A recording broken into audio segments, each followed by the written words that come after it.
Hello, everyone. Welcome to today's webcast, Public Safety Quality Assurance Best Practices and Tools. I'm Christina Ackerman, Managing Editor of APCO's Public Safety Communications. Today, we'll review the state of emergency communications and quality assurance standards. You'll learn best practices for designing objective QA evaluation forms and implementing an effective QA program to provide well-rounded performance assessments. You'll also hear 2 case studies and learn about affordable tools for automating QA workflow and delivering timely feedback and coaching to telecommunicators and to improve overall quality and performance. If you have any questions during today's webcast, please type them into the Ask a Question field and click Submit Questions. We'll try to answer as many of your questions as possible at the end of the webcast. During the webcast, we'll be requesting your feedback with 2 poll questions and a brief survey after the end of the webcast. So we thank you in advance for your participation. The recording of today's webcast will be available on our website, psc.apcointl.org. That will be up within 24 hours after this live event. And once that our webcast has been archived, you can log in as many times as you want to, download a PDF, and share it with your colleagues. As you can see, several organizations currently require a QA program in place or recommend periodic evaluation of compliance with performance minimums. Some require only EMD or missing persons calls to be evaluated. Some require all call types to be evaluated. In order to bring some uniformity to this field, APCO and NENA are currently drafting a joint QA-QI standard that is currently in review. APCO does not specifically endorse any particular QA or QI solutions. The full text of the standard will be published as soon as it clears the review process. I'd like to start today by thanking our sponsors, VPI and Replay Systems, for making this educational opportunity possible for you today. Now it's my pleasure to introduce our speakers. Joelle Kite is Training Coordinator at Fauquier County Sheriff's Office in Virginia. During her 17-year tenure with the agency, Joelle has been a shift supervisor and moved up the ranks to her current role as training coordinator. That includes the responsibilities of QA and QI coordinator. She has a degree in criminal justice and is an experienced firefighter and medic. Angela Fine has been the CAD administrator at Bell County since May 2009. She's also responsible for the VPI recording and QA system. Angela is a licensed A+ IT technician and CallWorks administrator. And as the Director of Workforce Optimization at VPI, Patrick Voss is responsible for working with hundreds of public safety organizations to help them reliably capture, evaluate, and improve their mission-critical communications. Patrick holds an MBA from Pepperdine University and a BSc in engineering from Arizona State University. So with that, I'll go ahead and turn it over to Patrick so he can tell you more about VPI and the QA services they provide. Patrick? Yeah, thanks, Christina. Appreciate the introduction. We're really excited to have you today with today's webinar. It's going to be, I think you're going to find it real valuable. I'm going to go through several of the best practices that we've compiled. I've been with VPI for the last 11 years and kind of compiled best practices. And then you're going to hear 2 exciting case studies from Fauquier County and Bell County as well. Just a little bit about VPI before we get into the best practices. We're a U.S.-based company with a 20-year history of providing next-gen 911-ready recording, QA, and coaching software solutions. We've been a long-standing member of APCO, and we're actively involved in NENA and the ICE 8 logging and recording planning committee that's coming up with the new next-gen 911 specifications. Our products are available on the GSA schedule and through premier implementation partners and support partners like Replay Systems. Since 1996, Replay has been our top public safety implementation and support partner. They've sold, installed, and service thousands of communication recording and QA systems throughout North America. Just a little bit about some of our partnerships. Joint VPI and Replay customers include Broward County Sheriff's Department in Florida, the City of Edmond, Oklahoma, and Orange County in Florida, just to name a few, and some other clients using VPI's solutions are Detroit Police Department, California Highway Patrol, Los Angeles County Sheriff, and the two agencies we have joining us today, Bell County in Texas and Fauquier County Sheriff's Office in Virginia, who will be sharing case studies later today. So before we get into best practices, wanted to talk about why invest in quality assurance. Why is QA even important? And the real main reason is that we need to ensure that our citizens are consistently receiving the quality of service that they deserve. There's obviously protocols that we need to follow, and it really helps with defense against liability lawsuits and making sure that we're following suit with regulations. And with next generation 911 coming just around the corner here, it's already kind of in full swing. There's going to be a lot of things that we're going to be asking from our call takers and dispatchers that they're not doing today, and new technologies and a lot of learning. So quality assurance is going to become more and more important here in the coming months and years as we introduce Next Gen 911. Some additional reasons to invest in a QA program and make it really kind of not just a program, but have your whole organization focus on quality as a mindset. Employee turnover is very expensive. It costs over $10,000 typically to onboard a call taker or dispatcher, and we have very high turnover in our industry. So, upwards of 50% of those that we bring on, fall out very quickly. And then just from a recent APCO Pro Chart report, they found that 97% of public safety communications personnel will not work long enough to retire in this field. So we're kind of, facing a bit of an uphill battle, and quality assurance really helps kind of bring everyone together with a focus on quality. And here's from an APCO Retain study that I was just reading about. The top factors for PSAP job satisfaction. Most of them have to do with, feeling appreciated by their supervisors and managers. People don't necessarily leave the job. Many times they leave their actual bosses. So that's something to consider, preparation and training, right? Do I feel prepared? Am I getting trained enough? Am I getting the attention that I need and that I deserve? And how is our PSAP performing? So those are some of the key things that quality assurance can really help drive and help improve retention of employees. So some of the common challenges that we find when we work with customers that are kind of either starting a QA program or have had a QA program in place is, I'll kind of go through the typical process here. First, we'll decide, we'll search through the CAD records. Then there'll be a sudden emergency, something comes up, and then, we decide, all right, we need to start searching in the logging recorder for that incident or, a call or radio traffic related to that incident. Then there's typically another distraction, not in all cases, but this is pretty common, where we go back and return to search in the recorder. Then we burn recordings to a CD and send to QA.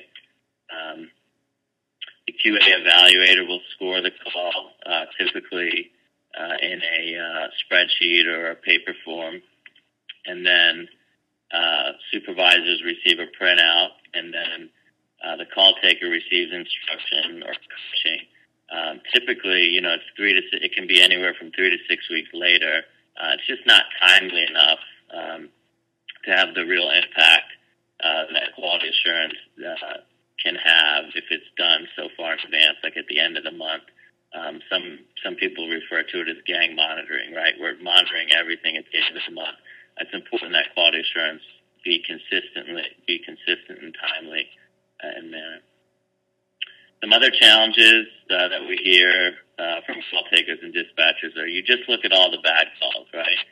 Why is this? Oftentimes it's that consistency. We're not evaluating on a consistent basis. Maybe we're just reviewing calls when a problem arises, or when there's a complaint and we need to do some investigation. So QA can be viewed as kind of big brother-ish if it's not doing it on a consistent basis. Oftentimes, hunting and pecking for calls is considered, it's not objective enough, really, and call takers and dispatchers, they dislike that. Maybe you're looking for longer calls or something like that. You're not always selecting a random sample. So hunting and pecking isn't necessarily random like it's supposed to be. And then sometimes the scoring is not very objective. It's open for interpretation, and that causes issues as well. So one of the key best practices and a key takeaway from today is to QA more than END calls, right? So the public expects it. If you look at Matt's quote here from City of Edmond, we QA more than END calls to provide great service to all citizens, not just those with medical emergencies, right? So it is important that no matter what type of incident it is, and fortunately we're seeing more and more agencies start to review, fire, dispatch, and law enforcement types of calls as well. But it is important that all calls or all call types do get evaluated. So how do you do this? Some of the easiest ways and some of the tools to help do this are to simply tag more additional data to your call recordings. So if you think of a typical call recording, you may have things like, the date and time, the length of the call, the direction of the call, maybe anti-alias tagged to the actual call itself. And that's great, but to try to find an incident based on that information could take a long, long time to recreate that incident or find the calls that you're looking for related to high priority incidents. So by tagging CAD data such as incident ID, incident type, the incident location, right, because anti-ali isn't always exactly where they're located. If you can tag that information, maybe CAD notes, to the actual recording, you can use it for all that becomes searchable. So you can now search on all of that data as you're doing just regular searches through your recording system. But it's also very valuable for quality assurance in that you can kind of bucket or move these certain incident types over into a folder to be QA'd. Some agencies need to evaluate, as Christina mentioned, 100% of all certain types of incidents or certain types of calls, or maybe a percentage of those high priority incidents. And it's easy to do that if you actually have the incident type tagged to the call. So this is just a list, and I won't go through all this, but these are some of the higher priority incidents that our clients are evaluating and tagging this information to the call so they can easily find them for different types of EMS, EMD, law enforcement, and fire rescue calls. Another best practice is to engage your staff right from the get-go. So if you don't have a QA program or you kind of want to revamp it or re-kick off your QA program, bring some new life into it, it's great to involve frontline staff in it from the get-go and developing the QA forms, involving them in calibration to make sure everyone is evaluating calls the same way. And it's important that your QA program really have kind of a random QA selection of calls, that it isn't just kind of hunting and pecking and where it's really not so random, if you will. It's having a policy in place to look at higher priority incidents, maybe all high priority incidents of a certain type that are important to your agency, or a random percentage of those high priority incidents is important, not just the ones where the errors occur. And, across tenure, some agencies, they actually do less calls for more tenured employees. We find that it's actually important to evaluate the same number of calls for tenured employees as well, because there is a lot of stress associated with the position, and you want to make sure that, when new technologies are introduced or new responsibilities, that they're able to handle that, and it's not affecting their performance over time as well. Some other ways to engage frontline staff is to allow call takers to flag their own calls for evaluation, and this has been very effective in several cases I've seen where, hey, I don't really want this as part of my QA score, but I'd like some coaching on this call, and so they're able to just flag their call and bring that up during a coaching or training session. Some other creative things I've seen are, most recently the PSAP Winter Olympics, where they flagged different calls for different categories. So they had, best type of call for each of these main types of incidents, funniest call, all these categories that they created, and then they gave out kind of gold, silver, and bronze awards, medals, if you will. So that's very creative. You could do a PSAP Academy Awards during, the Oscars and stuff, have different categories where you allow call takers and dispatchers to flag calls in those categories and enter them. What's nice about that is it creates a best practice call library that can be used for not only initial training but ongoing training as well. And then it's important to praise exemplary calls. So as, either they're submitting their own calls for review or you come across one in QA that's really an exemplary call. And it's important to you can see from this dispatcher blog that not all agencies are doing that. Some do it really well, right? And when there's a good call, they share it even beyond the walls of the PSAP. They share it with, the community as well. And it's exciting. It's a celebration. But we're not all doing that. So it's important to remember to give praise as well. So some tips on designing effective QA forms, and we spend a lot of our time with customers helping them build out QA forms. Maybe they have them in, kind of paper forms or spreadsheets, and some just want those transferred over into the software tool, or we help them kind of revamp and optimize the question flow, make sure they're asking the right questions in the right order and so forth. First thing is to determine what knowledge, skills, and abilities that you'd like to evaluate. Some people refer to those as KSAs. But once you know what you want to evaluate for a particular call type, you want to organize those questions in the flow of the call. And this third bullet here is kind of up for debate, but we recommend that the questions be linear if at all possible. Yes, no, not applicable. That way it removes kind of the gray area, the bias that can cause some issues for scoring. If you do want to use a variable rating, such as a 1 to 7 or 1 to 5, make sure that you define each grade. What is a 1? There should be a definition for a 1 versus a 2 versus a 3, and so forth. So everyone understands the objectivity there.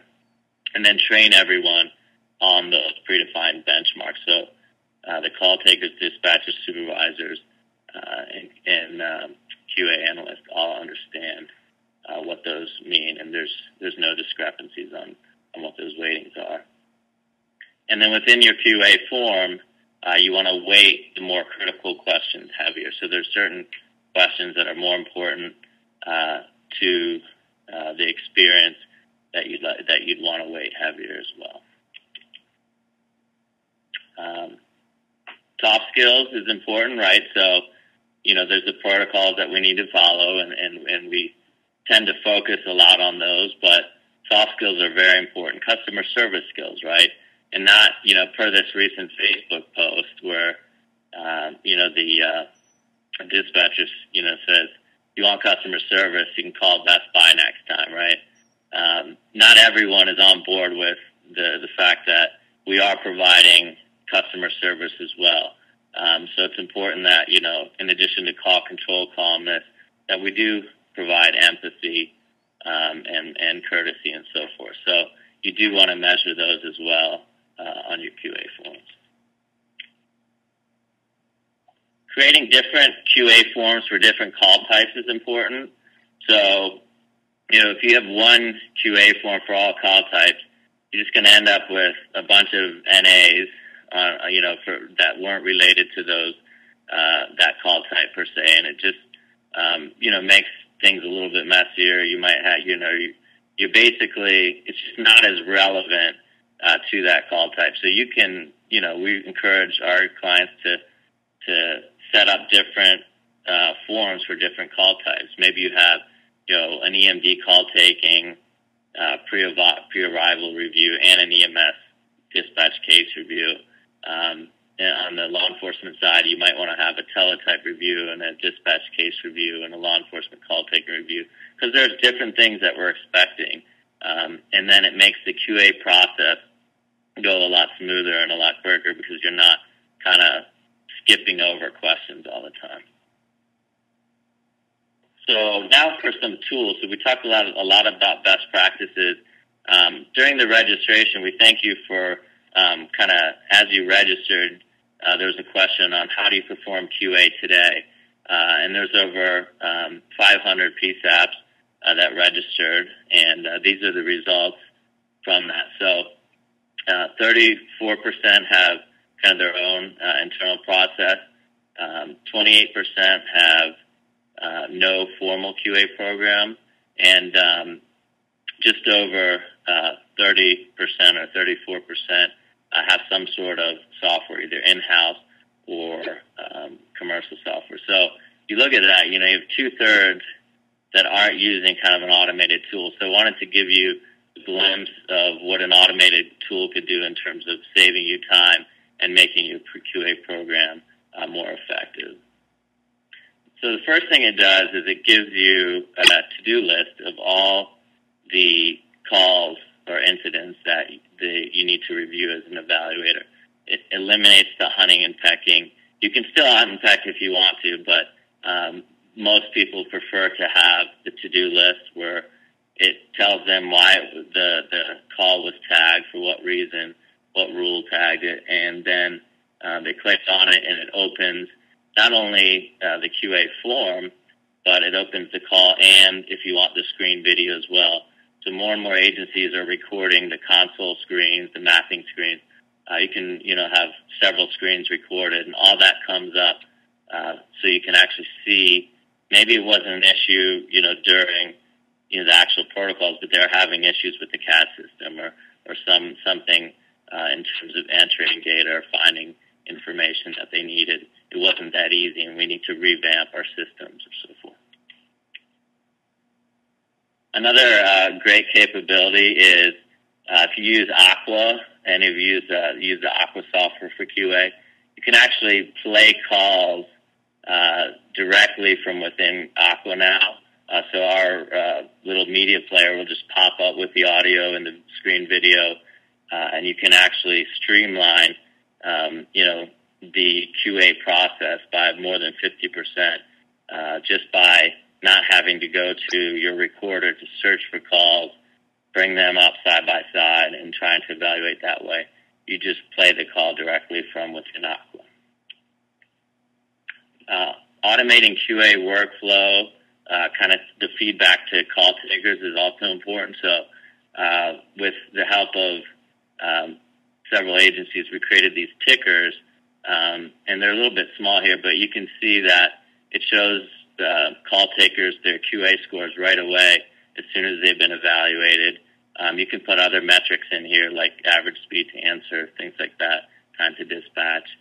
Any metrics, these are just little tickers that dock over, not the main screen, but one of the side monitors. But they know exactly where they stand, and it turns red or green.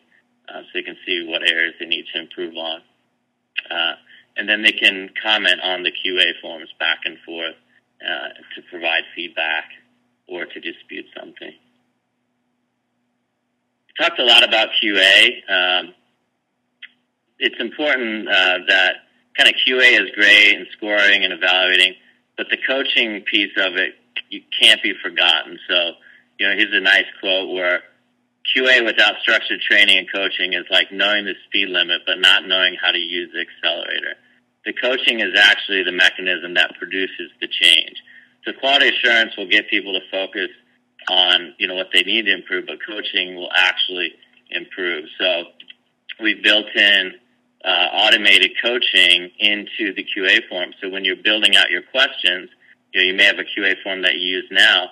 You can say, hey, if they get a no on this question or it falls below a 3 out of 5, I want to automatically send a quiz that they need to take, or I want them to read this PDF, or I want to just send an email to them that just reminds them to do this next time that they didn't do.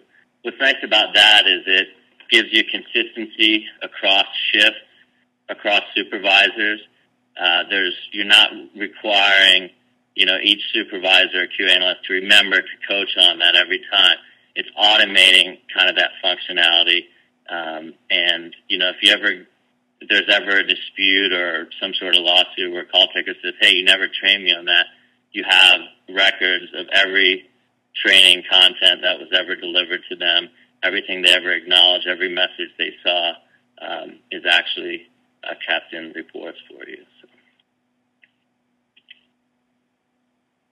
And then this is our latest quality tool. It's a live monitoring mobile application that you can download from iTunes or the other mobile app stores, if you will. And this allows you to live monitor your calls and your radio channels on the go. You could either be, put an earbud in your smartphone and walk the floor and listen to, jump around and listen to calls live, or you can recall any, call from the last 24 hours that you have access to. Fire departments or other field units love it for when there's a big incident in the field. They love to be able to monitor the different radio channels and so forth to see what's going on in real time. So at this point, it's my pleasure to introduce Joelle Kite from Fauquier County Sheriff, and she's going to be sharing her experiences with you. Thank you, Patrick. Good afternoon, folks. Just a little bit about where I'm at. I am with the Fauquier County Sheriff's Office. We are in Northern Virginia, about 45 miles southwest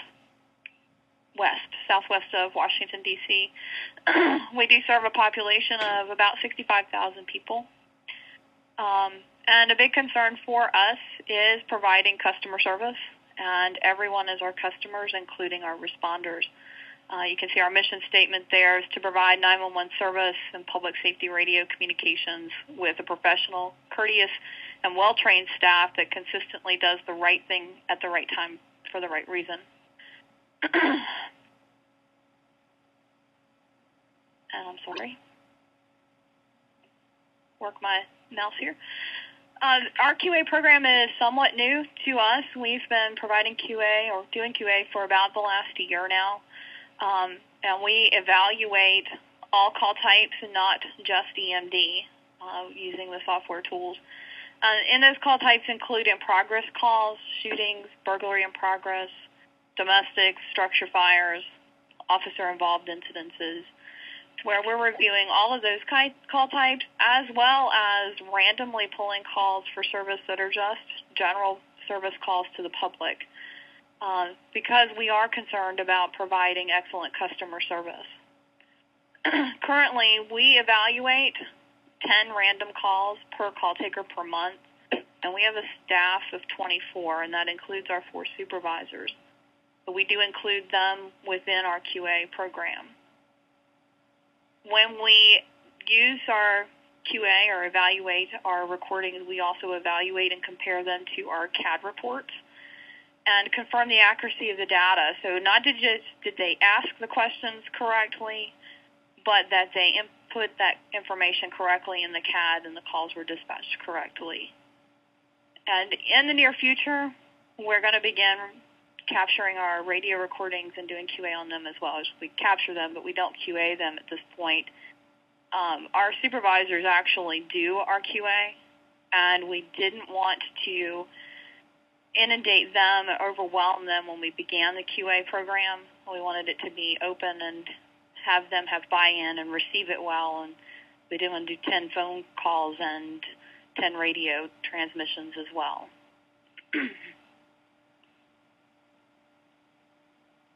We do currently use the VPI and Power Quality software. It is integrated with our recording system. We have built our own evaluation forms. I'm going to skip ahead here and just show you that form here. And the questions that we used the evaluation forms that were within the VPI, but we tweaked them a little bit to be more applicable to our agency. But things that we do is an automatic fail could be I didn't ask the caller's name, or I didn't confirm the caller's phone number, and those types of calls. And then within our form, we use one form for our call taking, whether it's an EMD call or a fire call. And I'm learning here maybe that's not the best practice, but we'll look at that. So not all the questions are applicable, but we do have an NA answer for those questions.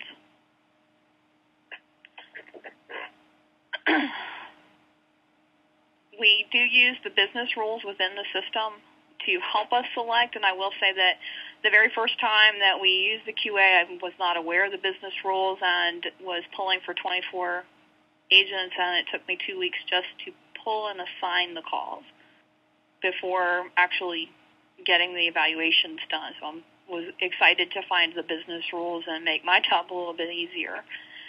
With that, I will also say that we are in the process of installing the CAD integration, which will also help us, as Patrick was saying, use the nature codes and the location and that information to set these are the calls we're going to review every month, all the time.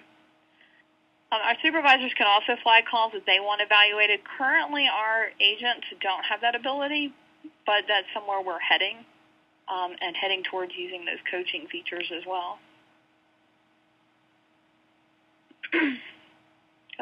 As I was showing you, this is a call where our evaluation was done. It was actually done on a difficulty breathing, and this is the CAD report that matches that call. And just for privacy, I have whited out some things, but here we looked at our call takers to see if they got the caller's name right, to see that they entered the address correctly, that they had the phone number, and that they did their EMD appropriately.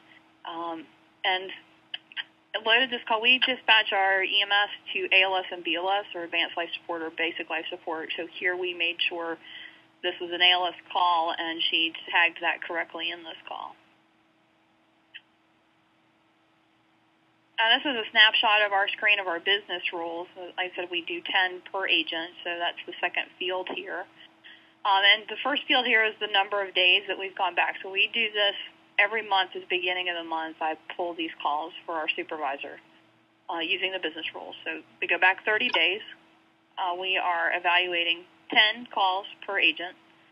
The next field there assigns the group. So we have 4 shifts, and so the supervisor is not evaluating their own shift. I assign them a different shift. So each agent is assigned to a shift. And that helps with making sure we're not showing any favoritism or having any problems in that aspect. They're reviewing somebody else's. When they're done with that review, I receive that information back, and then the shift supervisor the agent is assigned to receives that information. And how we manage that right now is the evaluator performs an evaluation, prints that evaluation form off, and has printed the CAD report that matches that evaluation. And all that information is put together. I receive it and review it as the training coordinator, and then I give it back to the supervisor, who then discusses those evaluations with each agent.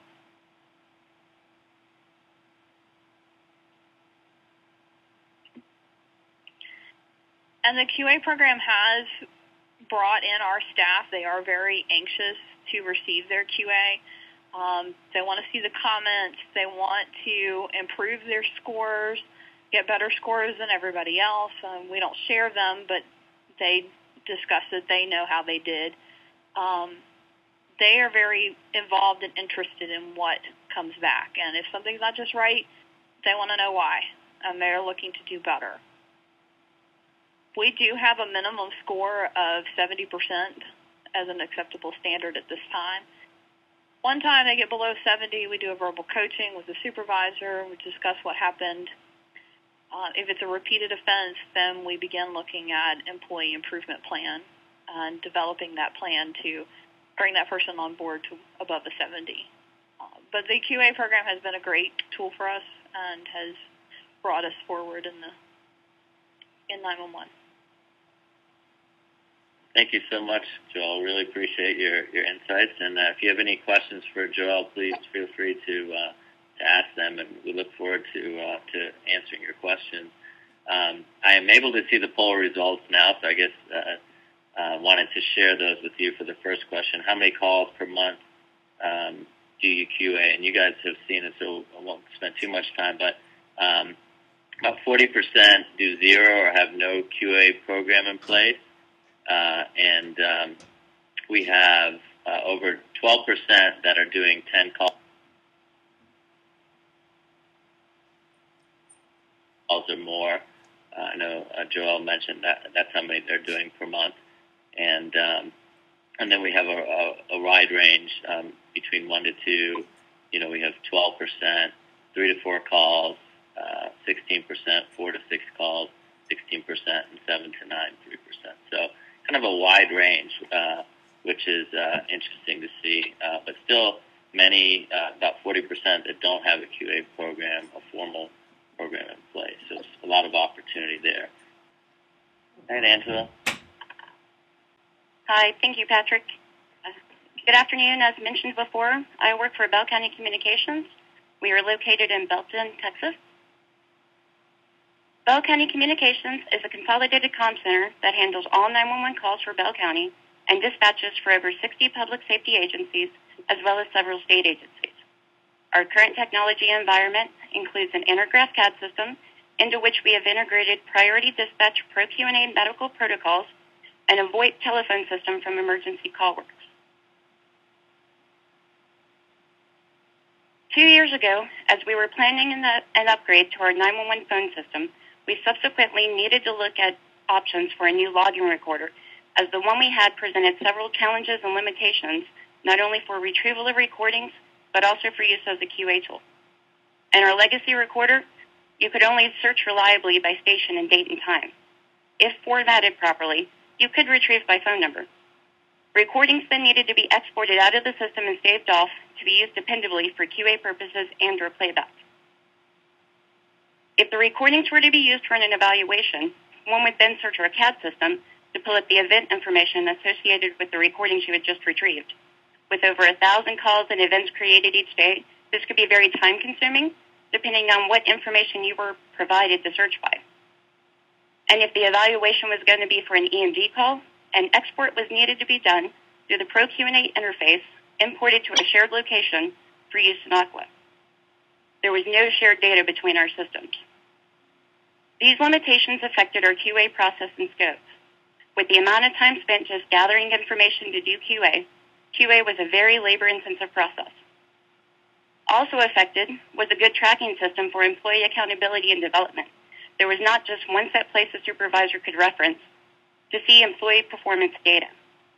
Additionally, we receive requests for recordings from attorneys, other law enforcement agencies, and private citizens that have to be fulfilled.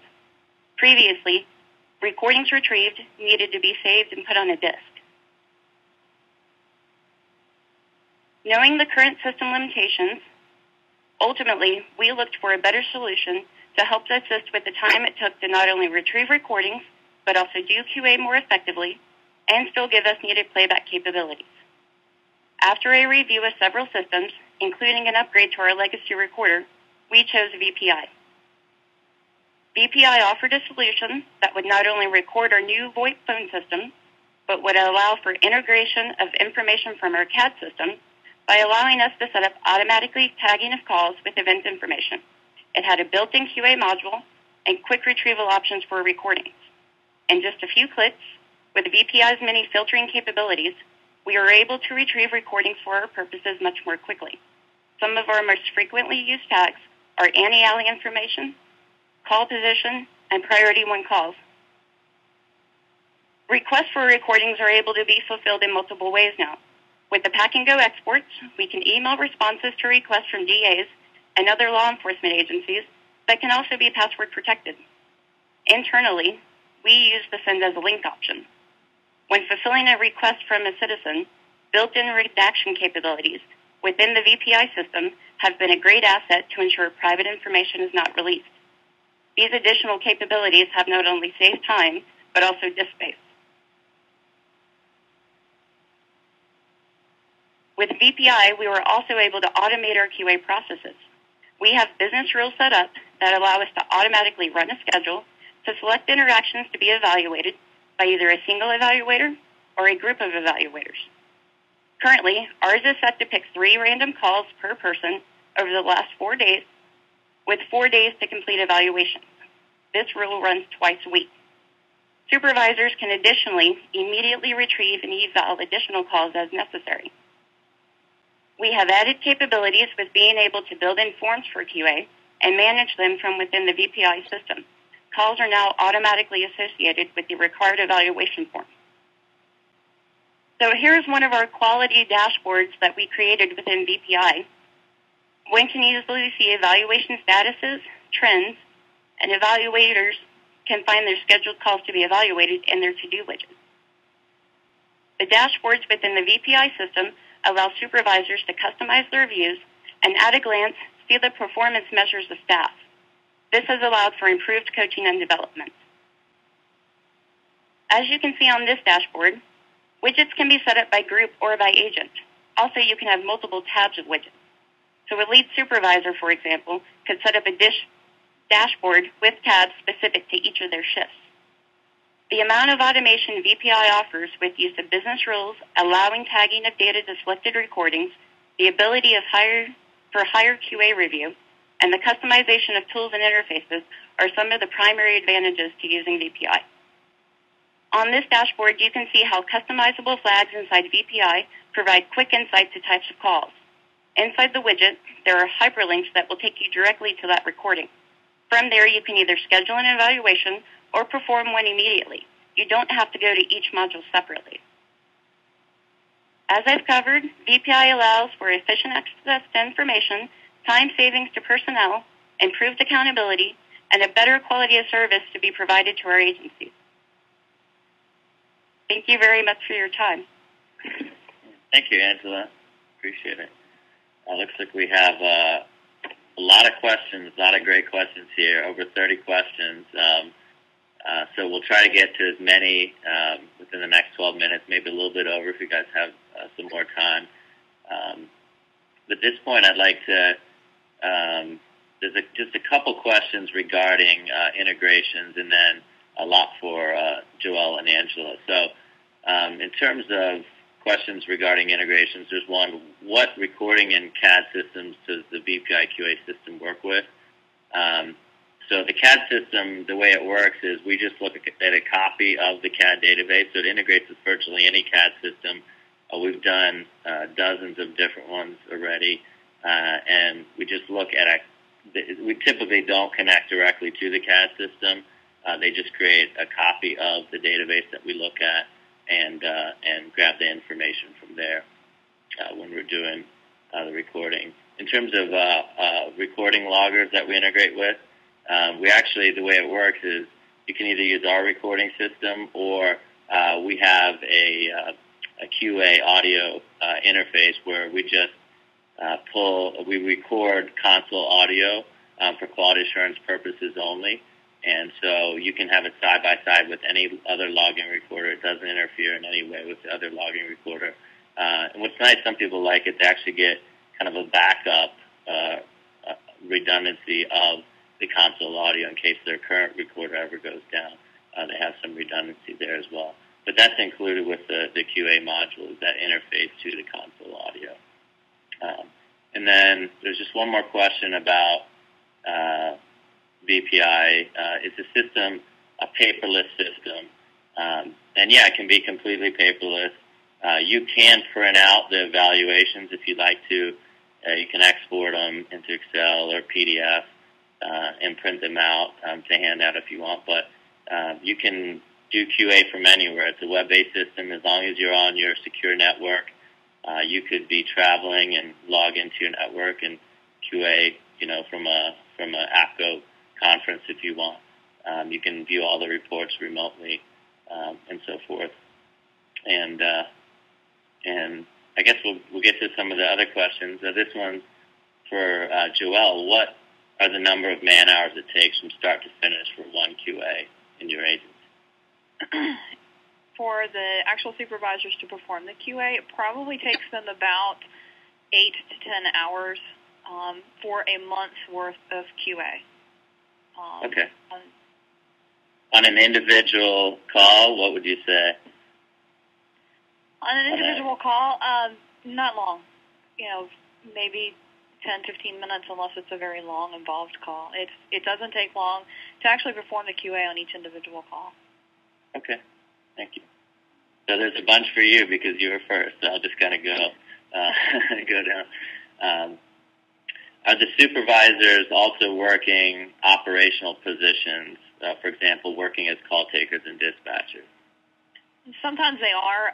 Most of the time, though, when they are actually performing the QA, they have pulled themselves away from that operational position. We have a minimum staffing of 4 and a full-time staff of 6 per shift, including the supervisor. So that gives the supervisor an opportunity to step away and perform the QA. Perfect. Thank you.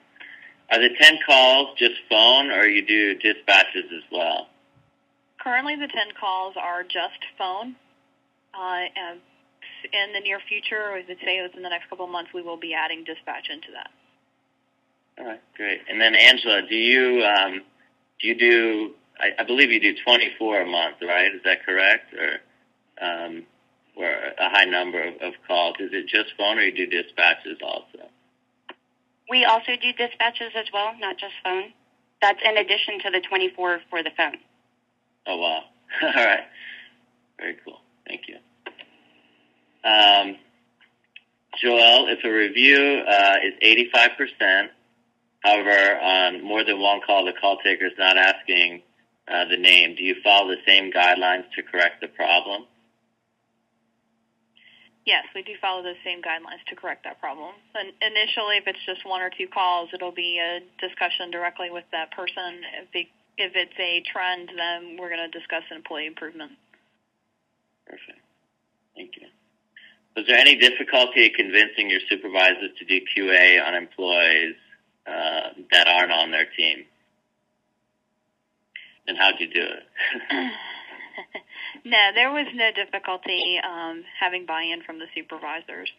And performing the QA on staff that is not on their shift is actually, I believe, easier for them. That's great. That's actually a best practice that we recommend, and we see that with a lot of our clients is, or they'll rotate between supervisors and so forth. And even peer-to-peer, we're seeing more agencies do peer-to-peer scoring, where it's actually a privilege to become a peer QA, if you will, and they get that position for 6 to 9 months, where they're able to do that, and gives them kind of buy-in, and it's kind of a recognition as well, and it's kind of the next step to becoming a supervisor. So, thank you. How do you determine the scoring weights for each question, and for both of you? Joelle, if you want to kind of start first, and then... Within the VPI, there was already evaluation forms that were created, and so we just tweaked them a little bit to suit our needs and used those weights and measures. I don't know how else to answer that question. Sorry. No, that's fairly common, right? So that's one way. So what we've done is we've taken a lot of different forms from different clients and for different call types, and that were weighted, and put them in, agencies that have been doing QA for a long time and have had a lot of success, and we put those in. APCO, Nina come out with new forms. We always put those in as well. So that's pretty common. You're just using forms that are pretty well weighted and have been successful for a while. So, Angela, did you guys come up with your own weightings, or did you tweak the existing form? We came up with our own, and we're probably going to tweak it again shortly. Okay. and why, kind of go through that process, how you came up with the weightings and why you want to tweak it, and maybe just talk a little bit about that.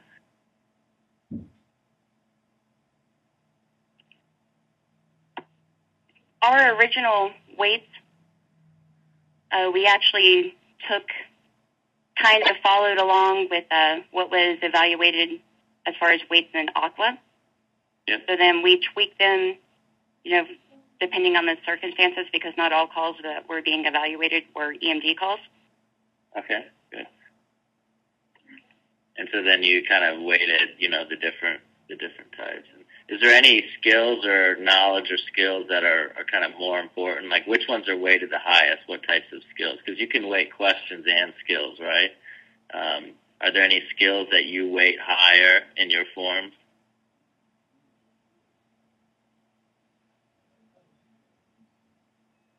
Knowledge of event types? Yeah. It's one of the higher rated ones that we have in our forms. Awesome. Thank you, Angela. Appreciate it.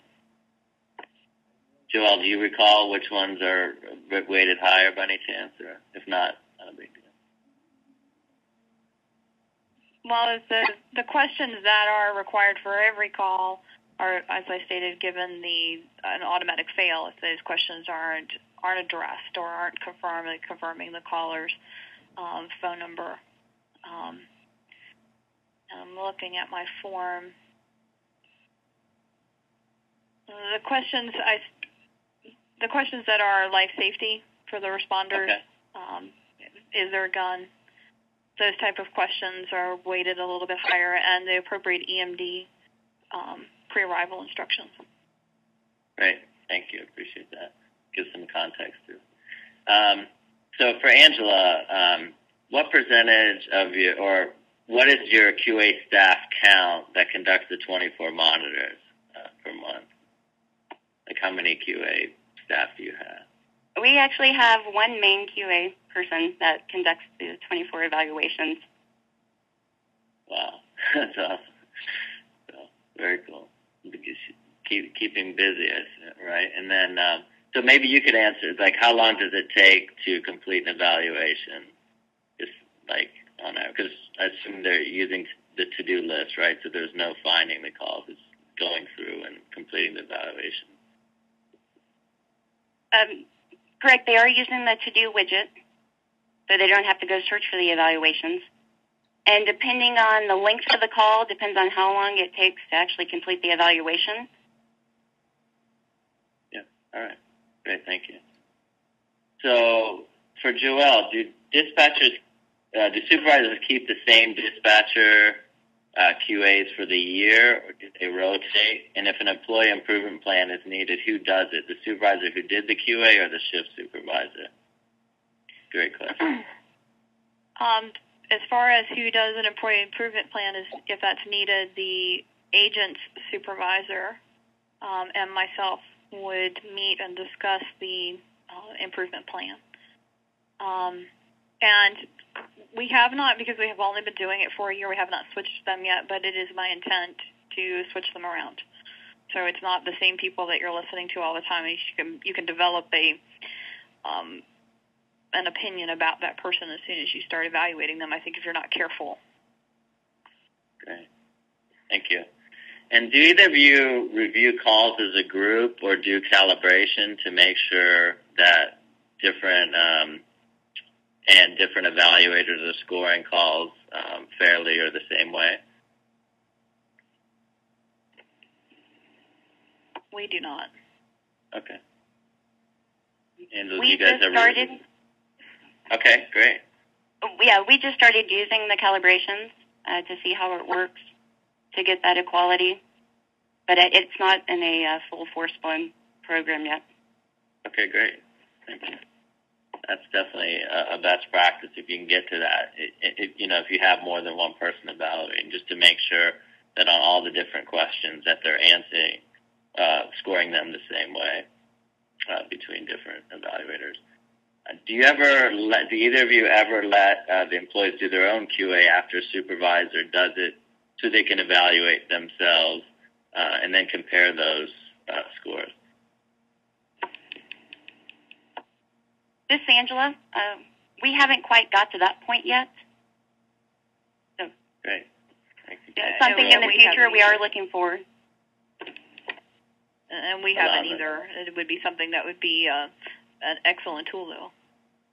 Yeah, no, that's a great. We have one agency they had some extra computers, some older computers that weren't being used in the IT, kind of in the IT room in the back, and they brought those out and they put them in the lunchroom, and they allowed their employees to evaluate themselves. So when they logged in, they could only see their own calls, and they could evaluate the evaluations or the calls. And two things happened: was one, the sign-up sheet was always full, and second is they actually scored themselves harder than the supervisors did. So it was pretty interesting.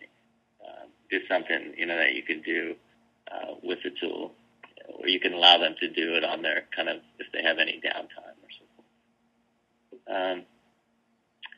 So can you explain how smaller agencies can apply a QA program? Where smaller agencies who don't have shift supervisors, QA would be performed by the director. Do you guys have any suggestions or recommendations how to get started for those who don't have a QA program or kind of want to start small? And then I can kind of give my thoughts. This is Joelle. As a smaller agency, one of the things that we struggled with was getting to this point is we've wanted to implement a QA program for a while. And that was one of our problems. We didn't have our shift supervisors were dedicated to dispatching and didn't have the time to pull away. One of the things I would suggest is having a system that has business rules like VPI has and that you can establish it. The evaluation itself doesn't take up the time. It's finding those calls to do. What calls are you going to evaluate? But this is the first time I did it. It took me 2 weeks just to pull the calls, trying to be random and picking calls in the CAD, printing those calls, and trying to find the recordings that matched it. That took the most time. So if you can have a system that has business rules and can pull them for you, the evaluation itself is not the intensive part. Great, thank you. That's great advice. Yes, I think that's the key. So if you're using, whether you use our system or any automated system, like either automatically selecting the calls or if you're using Aqua to be able to play the calls directly from there, the major part, like Joel mentioned, is finding the calls and trying to hunt and peck and, put them into a folder somewhere. That part, we talked to several people, like, for example, Replay has a QA service, and, I'll kind of bring this up, but they actually do kind of outsourcing of QA for other agencies. So if you're unable to, staff fully, or you're not sure where to get started, or maybe you're just doing EMB calls and you want to start doing other call types, they actually have a wonderful service where they do the evaluations. They'll VPN in securely, do the evaluation, so the next morning the employees have their scores and the supervisors have the information they need to coach on those calls. So what they found that is by automating the selection, even their QA, they're able to do a lot more QAs a lot quicker. But they have a fantastic service if you want to supplement your QA, or maybe you just want them to kind of give you coaching on how to get started on doing the quality assurance. So it's a great service for agencies of all sizes, just to give more timely and relevant feedback. It's very cost effective. QA, if it's not automated, can be pretty costly. So by having them kind of offload some of the calls for you, they do a really great job. I've heard nothing but great feedback from our customers that do use their service. So here's a question. I know we're a little bit over, but there's some really great questions coming in. So we'll be sure to put all the answers to the questions in a blog and send you each the blog article if you can't stay on. But would try to stay on for about 5 more minutes and try to get through some of these wonderful questions. For Angela, how many employees have the 24 QAs completed on them, and how many hours a week does it take your QA analyst to accomplish those 24 per employee?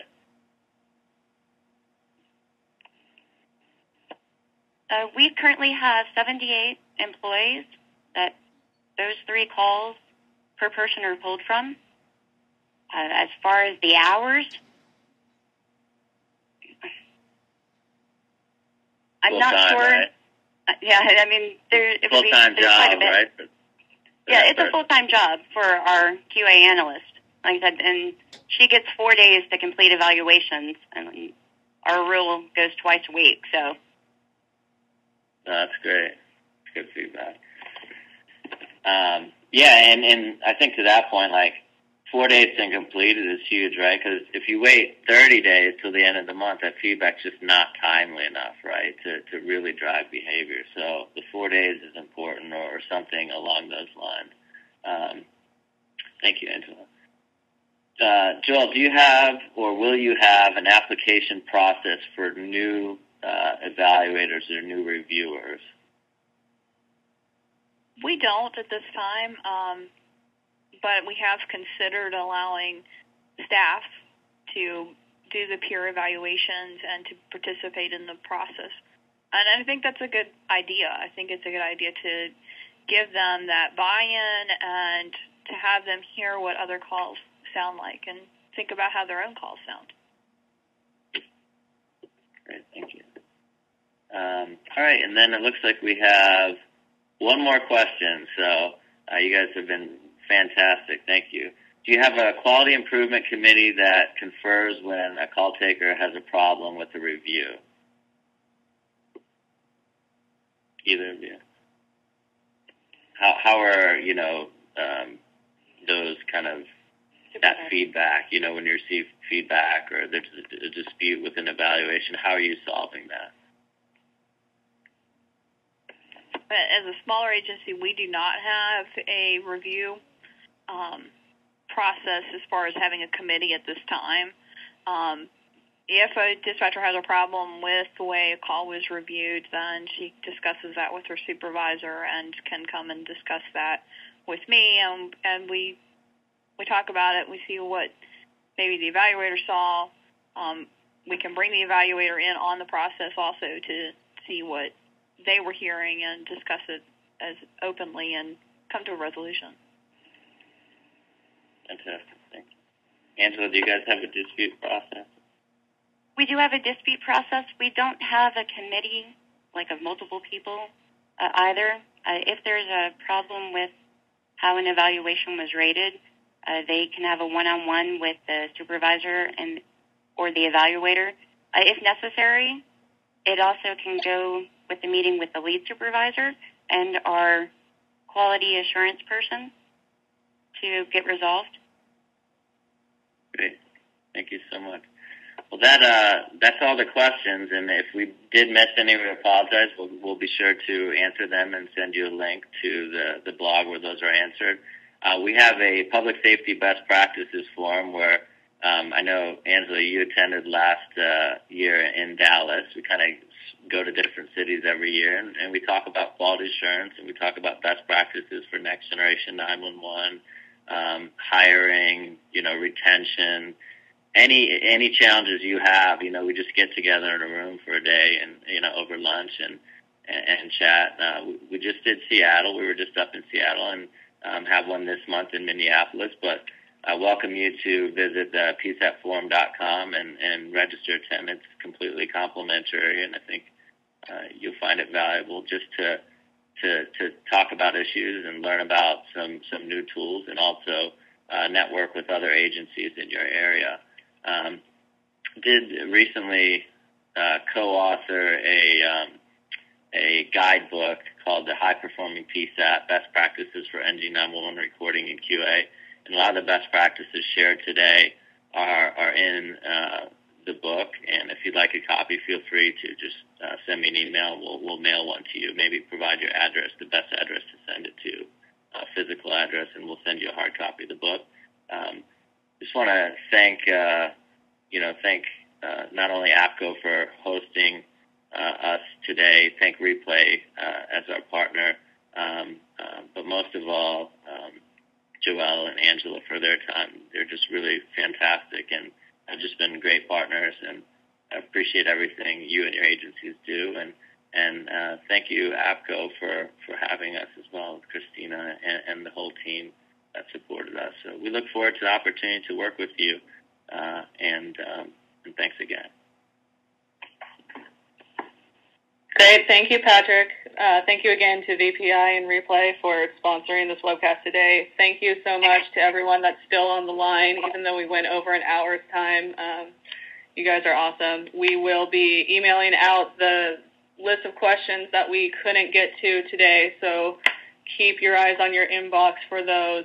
Thank you again to Angela and Joelle, too, and we will see you next time. Bye, everyone. Have a great afternoon.